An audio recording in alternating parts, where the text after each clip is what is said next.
జనగామ జిల్లా తొర్రూరు గ్రామంలో నిరుపేదలపై ప్రభుత్వం ప్రతాపం చూపించింది. బీఆర్ఎస్ హయాంలో నిర్మించిన 20 డబుల్ బెడ్రూమ్ ఇళ్లలో నివసిస్తున్న నిరుపేదలను అధికారులు దౌర్జన్యంగా ఖాళీ చేయించారు. దీంతో బీఆర్ఎస్ నాయకులతో కలిసి బాధితులు ఎంఆర్ఓకు వినతి పత్రం అందజేశారు. తమకు ఇప్పటి వరకు పట్టాలు ఇవ్వకపోగా దౌర్జన్యంగా ఖాళీ చేయించారని బాధితులు ఆగ్రహాన్ని వ్యక్తం చేశారు.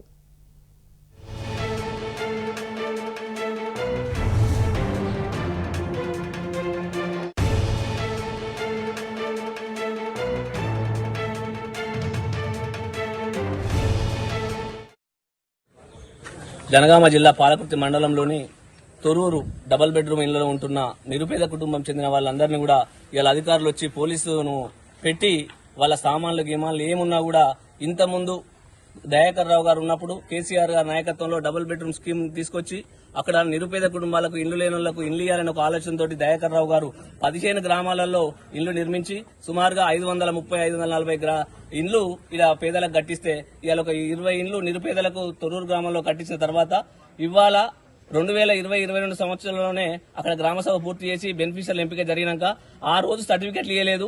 మా ద్వారా సర్టిఫికెట్ ఇవ్వాలనే ఆలోచనతో కాంగ్రెస్ ప్రభుత్వం మరి ఇక్కడ ఉన్న ఎమ్మెల్యే గారు ఏం ఆలోచన చేసిండ్రో వాళ్ళందరూ కూడా సామాన్లు బయటేసి వాళ్ళ నిరుపేదలైనటువంటి ఇలా వర్షం పడతా ఉన్నది వాళ్ళందరి మొత్తం సామాన్లు ఇంట్లో బియ్యము కూరలు కూరగాయలు స్టవ్లు గివ్వులు అన్ని కూడా పూర్తి స్థాయిలో బయటపడేసి పోలీసు వాళ్ళు ఇలా చేయడం సమంజసం కాదు. ఒకవేళ కక్ష రాజకీయాల ఆలోచన ఉన్నప్పుడు మీరు ఒకవేళ మీ చేతుల మీదనే పట్టాలు ఇవ్వాలి. 2-3 సంవత్సరాల నుంచి వాళ్ళ అలా నివాసం ఉంటున్న వారికి ఒక సర్టిఫికెట్ల పేరుతోటి వాళ్ళని బయట వేయడం సమంజసమైన విషయం కాదు. ఒకవేళ మీకు రాజకీయాలు చేయాలంటే దయాకర్ రావు గారి మీద కోపం, కేసీఆర్ గారి మీద కోపం ఉంటే ఈ నిరుపేదలు ఎవరు కూడా దయచేసి మీరు ఇబ్బంది పెట్టకుండా ఇప్పుడు ఇంతకాలంగా 2 సంవత్సరాల నుంచి 3 సంవత్సరాల నుంచి ఇంట్లో ఉంటున్న ప్రతి గ్రామంలో సుమారుగా 17 గ్రామాలలో డబుల్ బెడ్రూమ్ ఇల్లు నిర్మించినాం.